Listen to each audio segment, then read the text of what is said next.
আসসালামু আলাইকুম রহমতুল্লাহ। সুপ্রিয় শিক্ষার্থীবৃন্দ, আশা করি তোমরা সবাই ভালো আছো। এই ভিডিওটা তৈরি করছি নবম শ্রেণীর শিক্ষার্থীদের জন্য। 2024 সালের নবম শ্রেণীর বার্ষিক পরীক্ষার নমুনা প্রশ্নপত্রের সমাধান নিয়ে আজকে আলোচনা করব। নবম শ্রেণীর বাংলা বার্ষিক পরীক্ষার নমুনা প্রশ্নপত্র 4 এর প্রথম পর্বে আজকে আমরা দেখব নৈবত্তিক অংশে আলোচনা। সময় 3 ঘন্টা, পূর্ণমান 100। শিক্ষার্থীরা, আমরা এই নমুনা প্রশ্নপত্র তৈরি করেছি তোমাদের নবম শ্রেণীর বাংলা বইয়ের 4র্থ অধ্যায় ব্যাকরণ মেনে লিখতে শিখি অধ্যায়টি নিয়ে। তোমরা যারা এখনও অন্যান্য বিষয়ের ভিডিওগুলো দেখোনি তারা আমাদের চ্যানেলের প্লেলিস্ট অপশন থেকে ঘুরে আসতে পারো। সেখানে গেলে তোমরা নবম শ্রেণীর প্রত্যেকটা বিষয়ের জন্যই আলাদা আলাদা করে কিন্তু প্লেলিস্ট পেয়ে যাচ্ছ। এছাড়াও নবম শ্রেণীর বার্ষিক পরীক্ষা 2024 এই প্লেলিস্টে গেলে এনসিটিভি থেকে প্রণীত প্রত্যেকটা বিষয়ের নমুনা প্রশ্নপত্রের সমাধানগুলো দেখতে পারবে। আর বার্ষিক পরীক্ষার জন্য আমরা যে সাজেশনগুলো দিচ্ছি সেই ভিডিওগুলো তোমরা এখান থেকে খুব সহজেই কিন্তু দেখে নিতে পারবে। আমাদের আজকে আলোচনার বিষয় নৈবত্তিক অংশ, যার মান হচ্ছে 25। তোমাদের পরীক্ষায় বহু নির্বাচনী প্রশ্ন থাকবে 15টা, আর এক কথায় উত্তর প্রশ্ন থাকবে 10টা। এই হচ্ছে মোট 25 নাম্বার। তো এক কথায় উত্তরগুলো ভালো করে পড়লেই তোমাদের বহু নির্বাচনীয় পড়গুলো পড়া হয়ে যাবে কিন্তু, ঠিক আছে? তো আজকে হচ্ছে আমরা এক কথায় প্রশ্ন উত্তরগুলো নিয়ে আলোচনা করব। প্রথম পরিচ্ছেদ 1, বিচিত্র শব্দের বিশেষ্যবাচক রূপ কী হবে? বৈচিত্র্য। 2, বিশ্বকবি রবীন্দ্রনাথ ঠাকুরের গীতাঞ্জলি বাংলা সাহিত্যের অমূল্য সম্পদ। এই বাক্যে বিশেষ্য কোনটি? গীতাঞ্জলি। 3, সর্বনামের উদাহরণ দাও। বাজারে যায়। 4, শিক্ষাই জাতির মেরুদণ্ড বাক্যে যুক্ত শব্দ কোনটি? শিক্ষাই। তো এই 3 নম্বরের ক্ষেত্রে এখানে সে দিয়ে দাও, যে সে বাজারে যায়, তাহলে সে হচ্ছে কি সর্বনাম, ঠিক আছে?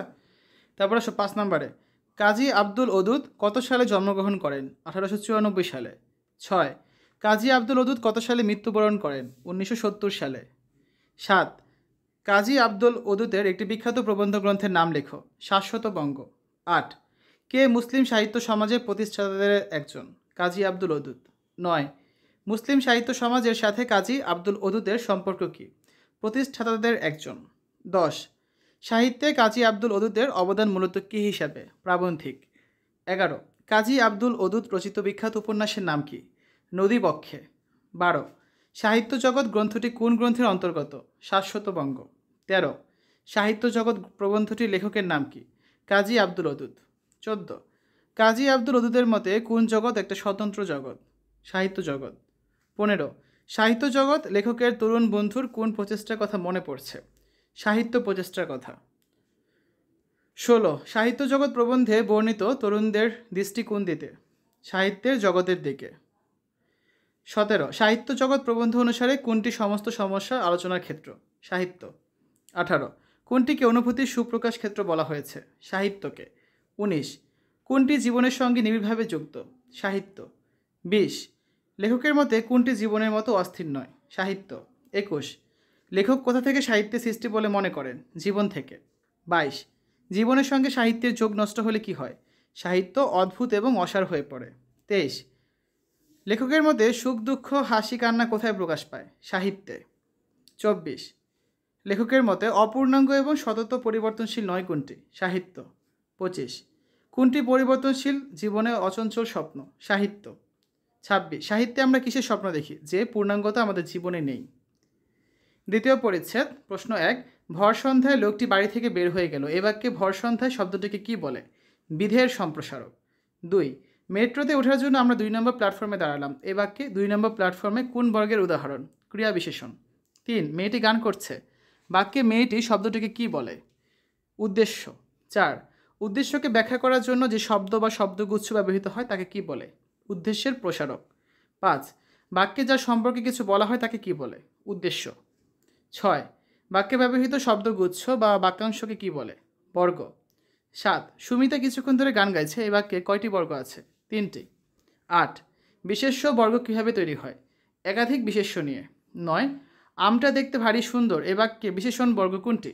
ভারী সুন্দর। 10, যে শব্দগুচ্ছ ক্রিয়া বিশেষণ হিসেবে কাজ করে তাকে কি বলে? ক্রিয়া বিশেষণ বর্গ। 11, সে লিখছে আর হাসছে। বাক্যটি কোন ধরনের বর্গের উদাহরণ? ক্রিয়াবর্গ। 12, বাক্যের কয়টি অংশ রয়েছে? 2টি। 13, বাক্যের অংশ দুটি কী কী? উদ্দেশ্য এবং বিধেয়। 14, লাল জামা পরা মেয়েটি গান করছে। বাক্যে উদ্দেশ্যের প্রসারক কোনটি? লাল জামা পরা। 15, বাক্যে ব্যবহৃত শব্দসমূহ কী আকারে ব্যবহৃত হয়? গুচ্ছ আকারে। 16 বর্গ কত ধরনের হতে পারে? 4 ধরনের। 17 বিশেষণ বর্গ কি? বিশেষণ জাতীয় শব্দের গুচ্ছ। তৃতীয় পরিচ্ছেদ। প্রশ্ন 1 হর্ষ এর প্রতিশব্দ কোনটি? আনন্দ। 2 চন্দ্র শশী বিধু সোম ইন্দু কোন শব্দের প্রতিশব্দ? চাঁদ। 3 যামিনী অর্থ কী? রাত্রি। 4 উর্মি অর্থ কী? ঢেউ। 5 কোন শব্দ একে অন্যের পরিপূরক? বিপরীত শব্দ। 6 শব্দের পূর্বে কোনটি যুক্ত করে বিপরীত শব্দ তৈরি করা যায়? উপসর্গ। 7 কাজী নজরুল ইসলাম কত সালে জন্মগ্রহণ করেন? 1899 সালে। কত সালে মৃত্যুবরণ করেন? 1976 সালে। কে বিদ্রোহী কবি হিসেবে পরিচিত? কাজী নজরুল ইসলাম। অগ্নিবীণা কার বিখ্যাত কাব্যগ্রন্থ? কাজী নজরুল ইসলামের। বিশের বাসী ভাঙার গান সাম্যবাদী কার রচিত কাব্যগ্রন্থ? কাজী নজরুল ইসলামের। বাঁধনহারা মৃত্যুক্ষুধা কুহিলিকা উপন্যাস কে রচনা করেন? কাজী নজরুল ইসলাম। কাজী নজরুল ইসলাম রচিত একটি গল্পগ্রন্থের নাম লেখো। শিউলিমালা। কাজী নজরুল ইসলাম রচিত একটি প্রবন্ধ গ্রন্থের নাম লেখো। যুগবাণী। কান্ডারি হুঁশিয়ার কবিতাটি কে রচনা করেছেন? কাজী নজরুল ইসলাম। কান্ডারি হুঁশিয়ার কবিতাটি কোন কাব্যের অন্তর্গত? সর্বহারা। কান্ডারি হুঁশিয়ার কবিতাটি কতটি পর্বে বিভক্ত? 6টি। কান্ডারি হুঁশিয়ার কবিতায় কতটি চরণ রয়েছে? 26টি। কবিতায় কোন যুদ্ধের কথা বর্ণিত আছে? পলাশী যুদ্ধের। দুর্গমগিরি কান্তার মরু বলতে কী বোঝায়? স্বাধীনতা সংগ্রামের প্রতিকূল অবস্থা। লঙ্ঘিতে হবে রাত্রি নিশীথে। নিশীথ শব্দের অর্থ কী? গভীর রাত্রি। শান্তি শব্দের অর্থ কী? সৈনিক। কান্ডারি হুঁশিয়ার কবিতায় সংগ্রামী পথে কাদেরকে এগিয়ে যেতে বলা হয়েছে? হিন্দু মুসলিম সকলকে। কবির মতে জাতি ডুবে মরছে কেন? পরাধীনতার কারণে। কান্ডারি তুমি ভুলিবে কি পথ, ত্যাজিবে কি পথ মাছো? কে পথ ভুলবে বলে আশঙ্কা করা হয়েছে? দেশনায়ক বা কান্ডারি। খঞ্জর শব্দের অর্থ কী? এক প্রকার ছোড়া যার দুই দিকেই ধার। কান্ডারি হুঁশিয়ার কবিতে যাদের ফাঁসি হয়েছে বলে বলা হয়েছে? ভারতবর্ষের মুক্তিকামী সৈনিকদের। ভারতবর্ষে কিসের বিভেদ এবং দাঙ্গা চলার কথা বলা হয়েছে? জাতি বিভেদ এবং সাম্প্রদায়িক দাঙ্গা। ইসমাইল হোসেন সিরাজি কত সালে জন্মগ্রহণ করেন? 1880 সালে। কত সালে মৃত্যুবরণ করেন? 1931 সালে। কে একই সঙ্গে কবি, ঔপন্যাসিক এবং প্রাবন্ধিক? ইসমাইল হোসেন সিরাজি। ইসমাইল হোসেন সিরাজির একটি উল্লেখযোগ্য গ্রন্থের নাম লেখো। অনল প্রবাহ। রায়নন্দিনী, তারাবাঈ, স্ত্রী শিক্ষা গ্রন্থগুলো কে রচনা করেছেন? ইসমাইল হোসেন সিরাজি। জন্মভূমি কবির নাম কি? ইসমাইল হোসেন সিরাজি। জন্মভূমি কবিতার কবির মতে কোন ব্যক্তি ঘৃণিত যে জন্মভূমির কল্যাণ চায় না? জন্মভূমি কবিতায় কাকে নরাধম বলে অভিহিত করা হয়েছে? স্বজাতির সেবা যে করে না। কবির মতে কে জন্মভূমির কল্যাণ চায় না? পাষণ্ড বর্বর ব্যক্তি। যে ব্যক্তি রোস্তমের মতো বীর হয়েও জাতির সেবা করেনি সে আসলে কি? ঘৃণিত ব্যক্তি। বীরেন্দ্র অর্থ কী? শ্রেষ্ঠ বীর। সত্তর অর্থ কী? তাড়াতাড়ি। কোনটি একে অন্যের পরিপূরক শব্দ? বিপরীত শব্দ। উজ্জ্বলের বিপরীত শব্দ কোনটি? অনুজ্জ্বল। অসীমের বিপরীত শব্দ কোনটি? সসীম। সম্মানের বিপরীত শব্দ কোনটি? অসম্মান বা অপমান। চতুর্থ পরিচ্ছেদ। প্রশ্ন 1 সাহেব বিশেষ্য সম্মানিত ব্যক্তি, এখানে শীর্ষপদ কোনটি? সাহেব। উচ্চারণকে কোথায় দেখানো হয়? শীর্ষ শব্দের পরে বাঁকা দুই দাগের মধ্যে। প্রশ্ন 3 আহমদ শরীফ কত সালে জন্মগ্রহণ করেন? 1921 সালে। প্রশ্ন 4 আহমদ শরীফ কত সালে মৃত্যুবরণ করেন? 1999 সালে। প্রশ্ন 5 আহমদ শরীফ বাংলাদেশে কী হিসাবে পরিচিতি লাভ করেন? গবেষক এবং প্রাবন্ধিক। প্রশ্ন 6 আহমদ শরীফের একটি বিখ্যাত গ্রন্থের নাম লেখো। বাঙালি এবং বাংলা সাহিত্য। 7 বাংলার সুফি সাহিত্য বিচিত্র চিন্তা গ্রন্থ দুটি কে রচনা করেছেন? আহমদ শরীফ। 8 জিগিসা কে রচনা করেছেন? আহমদ শরীফ। 9 জিগিসা রচনা অনুসারে অন্যের লড়াই দেখা কখন আনন্দদায়ক? যখন নিজে নিরাপত্তা নিশ্চিত থাকে। 10 জিগিসা রচনায় এই যুগে কিসের ধরন বদলে গেছে বলে বলা হয়েছে? যুদ্ধের ধরন। 11 জিগিসা রচনায় এই যুগে কোনটি বিবর্তিত হওয়ার কথা বলা হয়েছে? যুদ্ধাস্ত্র। 12 সুস্থ মানুষের চেতনার গভীরে জীবনের মূল প্রেরণা কী? জিগিসা। 13 বাঘ সিংহের প্রতি মানুষের কেন আকর্ষণ রয়েছে? ভয়ালো বলে। 14 কোনটির প্রাত্যহিক প্রয়োজন ফুরায়নি? সেনানিবাসের রণবাদের। 15 আত্মপ্রত্যয়ী মানুষ বাস্তবে কী চরিতার্থ করে? জিগিসা। 16 দুর্বল মানুষ কী উপায়ে জিজ্ঞেস উপভোগ করে? বিকৃত উপায়। প্রশ্ন 17 মৃত্যুকে কে ভয় পায় না? বীর।